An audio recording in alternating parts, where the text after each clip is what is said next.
Assalamualaikum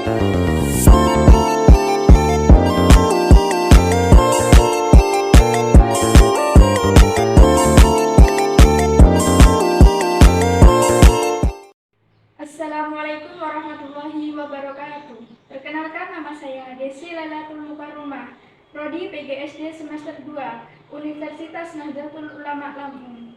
Baik, di sini saya akan mempresentasikan hasil tugas dari mata kuliah Desain Pembelajaran dengan tema yaitu Model Pembelajaran kelas 2 semester 2 dengan tema Hidup Bersih dan Sehat untuk mata pelajaran Pendidikan Agama Islam Sekolah Dasar. Baik, yang pertama yang kita akan bahas yaitu analisis kebutuhan. Analisis kebutuhan ada beberapa aspek. Yang pertama, analisis tujuan pembelajaran. Yang kedua, analisis siswa. Yang ketiga, analisis media pembelajaran yang sudah ada atau yang sudah ditentukan. Dan yang terakhir yaitu analisis teknologi yang sudah digunakan. Baik, yang pertama yaitu analisis tujuan pembelajaran. Analisis tujuan pembelajaran yaitu model pembelajaran yang harus disesuaikan dengan tujuan yang ingin dicapai oleh peserta didik. Tujuan pembelajaran menentukan bagaimana materi harus disajikan dan bagaimana peserta didik harus diprogramkan untuk mencapai tujuan tersebut. Jadi, sebagai guru kita harus memiliki tujuan pembelajaran sehingga kita dalam menyampaikan materi atau menyajikan materi bisa berjalan dengan lurus dan bisa dipahami oleh peserta didik kita.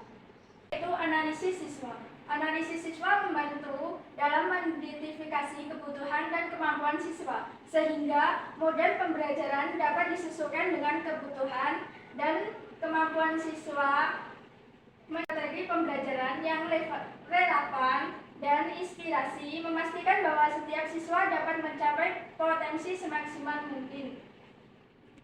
Media pembelajaran yang sudah ada, mengembangkan modelan pembelajaran yang harus dipertimbangkan media yang tersedia dan bagaimana media tersebut dapat digunakan. Pembelajaran, misalnya model pembelajaran Basic Learning atau PBL, mempertimbangkan analisis kebutuhan dan analisis tugas untuk menentukan media yang sesuai.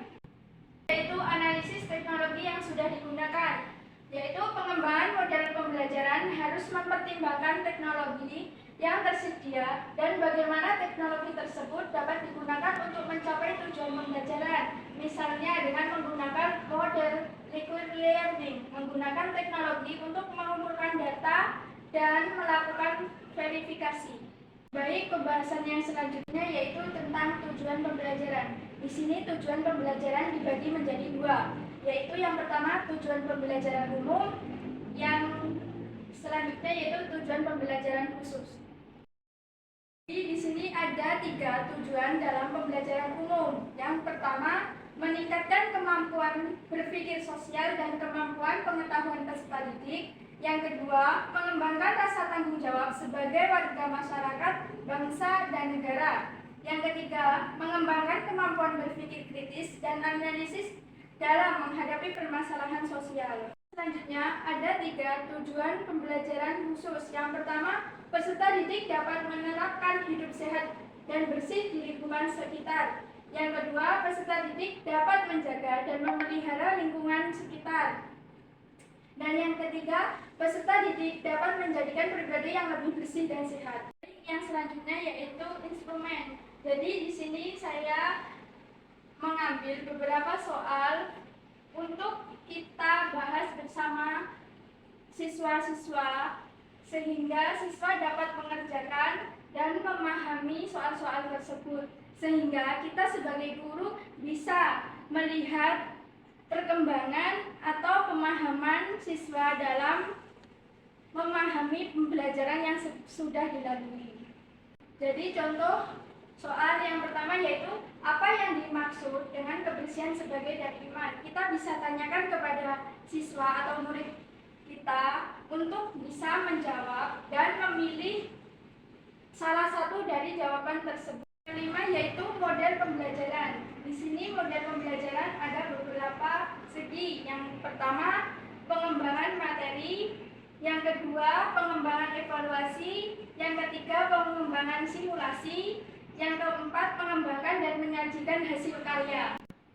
Dan yang terakhir, masalah, menganalisis, dan mengevaluasi pemecahan. Jadi yang terakhir yaitu kelebihan dan kekurangan dalam model pembelajaran yang sudah kita lalui bersama. Di sini ada beberapa kelebihan dalam model pembelajaran. Yang pertama, meningkatkan kemampuan pemecahan masalah, yaitu siswa dilatih untuk berpikir kritis dan kreatif dalam mencari solusi untuk masalah yang diberikan.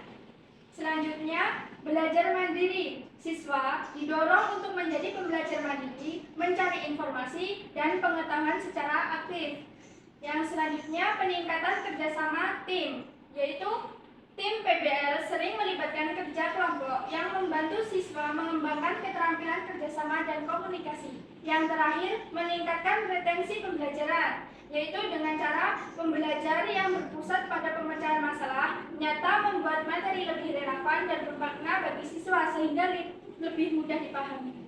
Terakhir, ada beberapa kekurangan dalam model pembelajaran. Yang pertama, memerlukan waktu yang lebih lama. Proses pemecahan masalah yang mendalam membutuhkan lebih banyak waktu dibandingkan metode pembelajaran tradisional.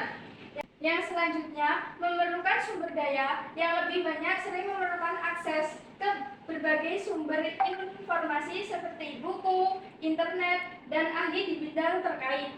Selanjutnya yaitu guru harus mengubah peran, yaitu guru harus berperan sebagai fasilitator dan pembimbing, bukan sebagai pemberi informasi utama yang mungkin memerlukan pelatih dan adaptasi.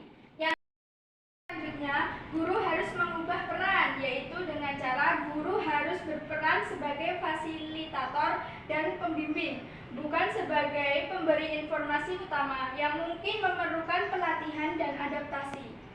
Dan yang terakhir yaitu kesulitan dalam penilaian.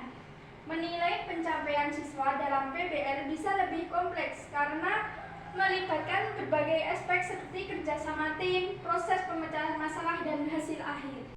Itulah tadi hasil presentasi dari saya. Kurang lebihnya saya mohon maaf yang sebesar-besarnya. Saya akhiri. Wassalamualaikum warahmatullahi wabarakatuh.